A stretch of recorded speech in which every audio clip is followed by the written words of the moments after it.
tugas kemarin ya rekan-rekan? Sudah ya? Udah, Pak. Udah ya, oke. Tapi memang setting jamnya nggak apa-apa, nggak tepat. Oke. Oke, sebelumnya terima kasih rekan-rekan. Kita lanjut ya di week 9 kita akan bahas sampai nanti week selesai kuliah kita akan dalami terkait VRP seperti itu. Nah, jadi kalau kita bicara VRP itu anggapannya adalah bagaimana kalian ngatur tuh kendaraan-kendaraan itu transit, diberangkatkan dan juga transit ke titik-titik lokasi kalian tuh seperti itu, lokasi-lokasi titik tujuan kalian atau di sini kita sebutnya adalah customer. Misal di ini adalah depot.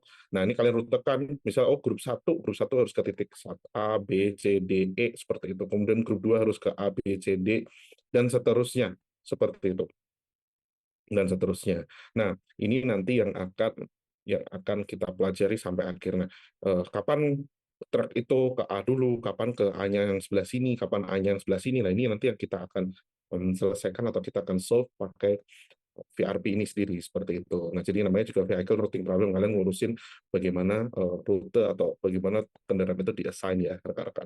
Nah, karakteristik VRP itu ada beberapa, karena kan ini ada 4 yang basic seperti itu ya. Ada satu buah titik awal dan juga ada beberapa tujuan customer seperti itu.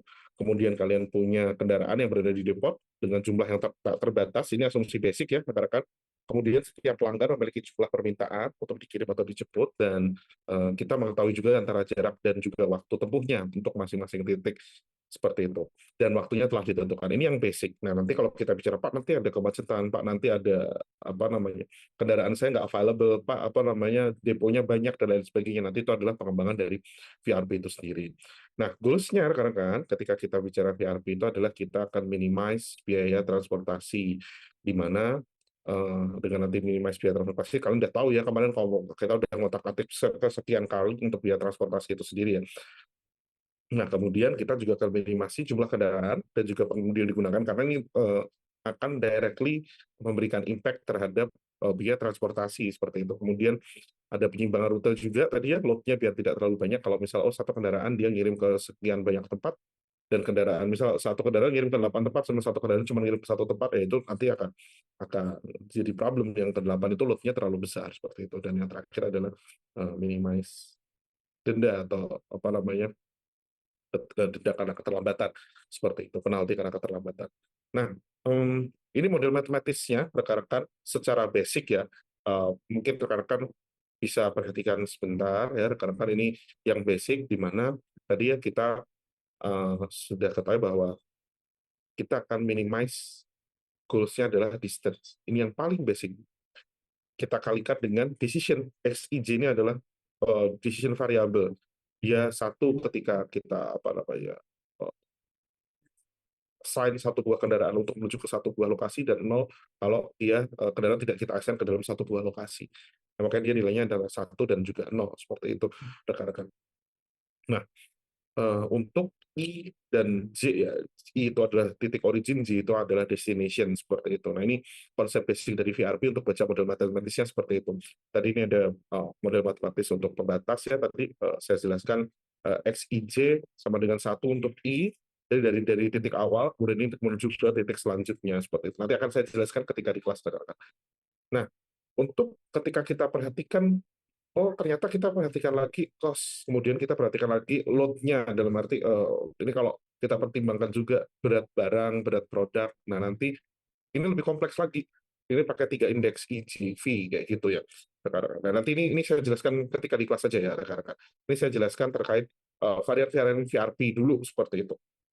Dan nanti apa yang harus kalian bekal untuk pertemuan selanjutnya untuk kita bahas bareng di kelas rekan-rekan. Yang harapan saya yang apa namanya case study nanti ada di kalian untuk masing-masing kelompok ya, karena nanti akan jadi tugas juga seperti itu untuk sampai UAS rekan-rekan. Nah, harapan saya taruh seclear mungkin case study-nya ya nanti next week kita coba cek ya rekan-rekan. Nah, jenis VRP nanti akan ada banyak rekan-rekan.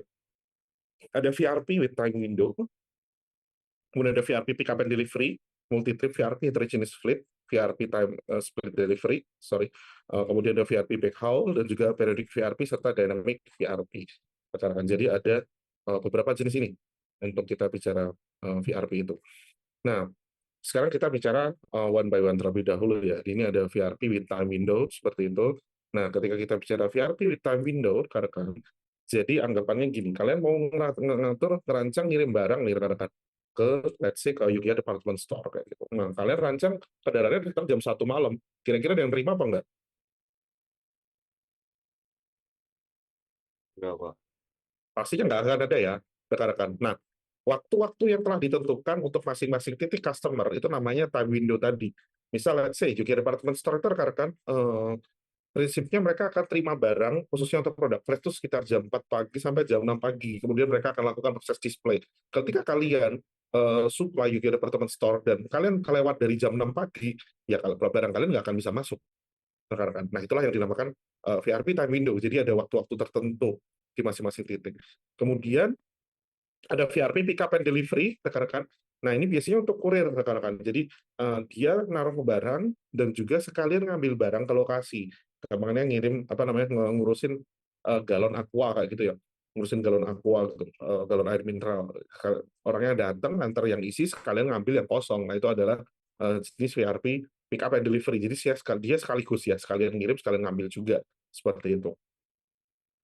Nah, kemudian ada multi trip VRP. Nah, kalau multi trip rekan-rekan, nanti ini kita akan bagi-bagi eh, masing-masing masing-masing kendaraan ini untuk trip yang berbeda-beda. Misalnya, let's say kendaraan satu seperti itu, dia hanya dari 0 ke 5 ke 14 balik lagi ke 0 kayak gitu. Kemudian dari 0, 9, 7, 3, 10, 0 dan seterusnya seperti itu. Jadi masing-masing dia punya rute. Jadi dia kendaraannya banyak, kemudian customer-nya banyak dan bisa dieksekusi secara paralel. Itu namanya multi trip VRP.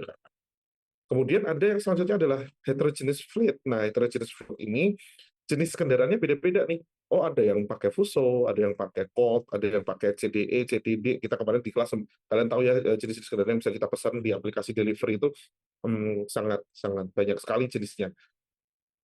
Nah, itu yang ya, kita bahas terkait heterogeneous fleet VRP. Nah, sometimes kita ngirim barang rekan-rekan, itu bisa jadi satu titik atau satu lokasi itu kita antar menggunakan lebih dari satu buah trip seperti itu. Misal, let's say ke titik 7, ke titik 7 ini nanti dia ada 2 kali kirim, misal seperti itu ya, rekan-rekan. Nah, itu kita sebutnya dengan eh, apa namanya VRP dengan split delivery. Jadi misal let's say kebutuhannya 100 ton gitu rekan, atau 100 kilogram misal. 70 kilogramnya disupport pakai kendaraan A, 30 kilogramnya disupport pakai kendaraan B. Nah, itu yang dimaksud dengan VRP with split delivery seperti itu. Nah, oke. Sampai sini rekan-rekan, ada yang mau ditanyakan terkait jenis-jenis VRP? Nanti minggu depan kita akan pelajari terkait algoritma solving untuk VRP ya, rekan-rekan.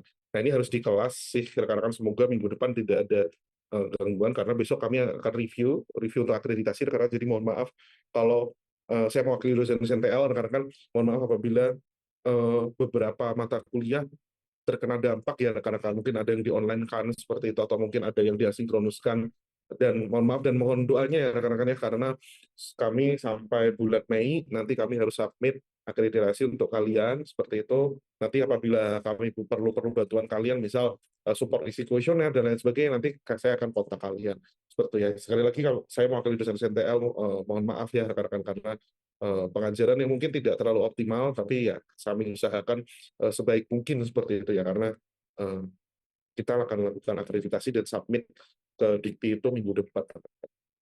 Oke, silakan sampai sini ada yang mau ditanyakan rekan-rekan sebelum nanti saya jelaskan tugasnya. Mau nanya Pak, izin Pak. Ya, silakan Mas. Mungkin saya mau nanya lagi sih Pak.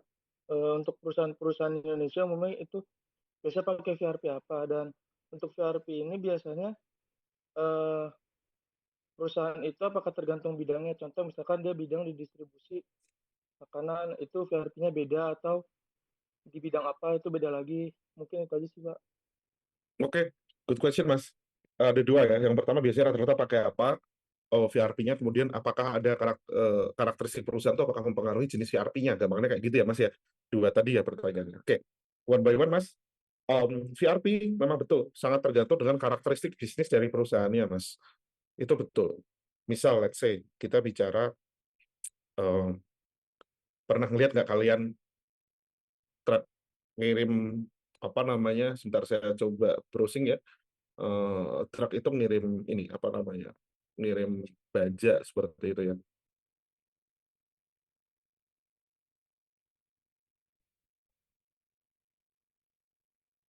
Bentar ya.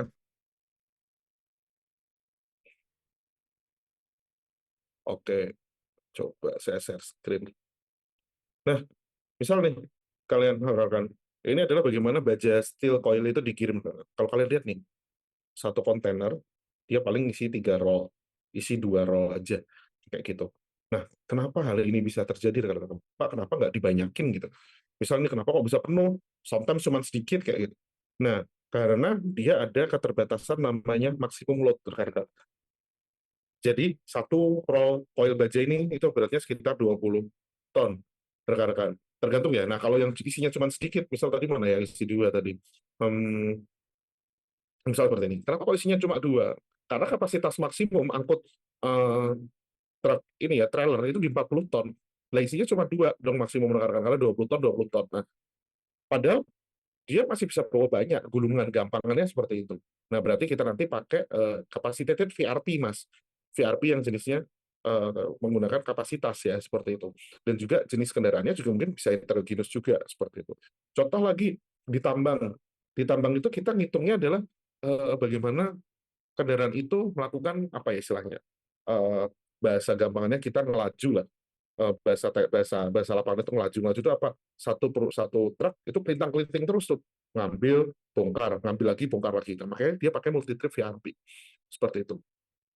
Ada juga yang pakai tadi jenisnya, misal tadi coil tadi ya, split delivery itu bisa jadi pakai pakai split delivery karena tadi ada kapasitas maksimum. Jadi misal, oh saya pesan 4 roll itu dia dikirim pakai 2 kendaraan, nggak bisa pakai satu kendaraan. Nah, misal seperti itu contohnya, Mas. Jadi betul, sangat sangat erat sekali kaitannya dengan komoditas yang dikirim sebenarnya, bukan dengan ya, komoditas erat kaitannya juga dengan bagaimana perusahaan menjalankan bisnisnya ya, seperti itu. Jadi karakteristik perusahaan penting juga di sini. Seperti itu, Mas. Oke, baik Pak, terima kasih. Oke, thank you. Silakan yang lain. Apakah ada yang mau ditanyakan?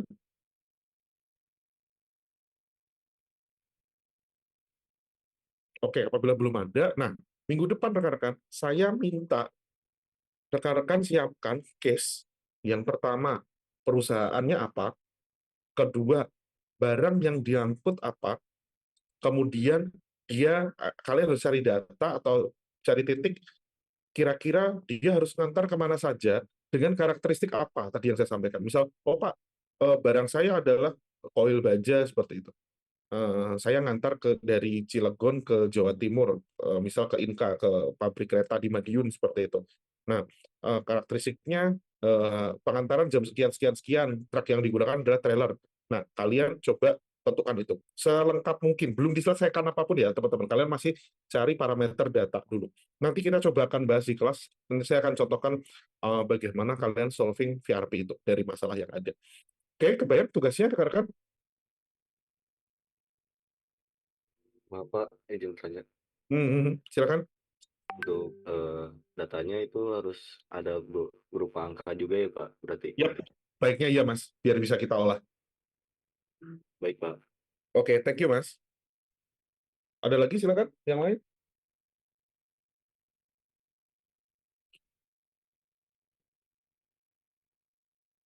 Nggak ada, cukup?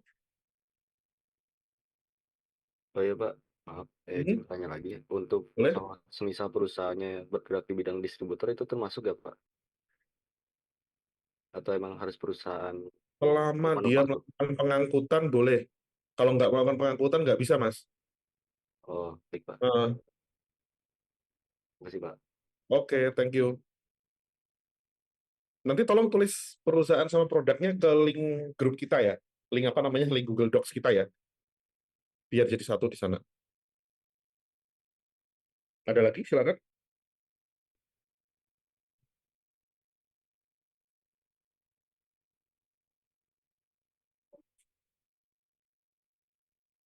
Cukup? Nggak ada? Oke, kalau tidak ada rekan-rekan, sekali lagi terima kasih ya atas kehadirannya, dan tadi saya menyampaikan mohon maaf perwakilan dari dosen-dosen TL. kalau misal pengajaran di tengah semester ini semoga dosen-dosen mau dikompromi juga lah masalah nilai rekan-rekan seperti itu sebagai kompensasinya ya buat teman-teman semua. Kita insya Allah ketemu minggu depan ya, semoga minggu depan kita bisa onsite. Terima kasih, saya akhiri ya, selamat pagi semua, wassalamualaikum. Selamat pagi, terima kasih Pak. Terima kasih Tugasnya jangan Pak. lupa ya, minggu depan kita bahas. Thank you.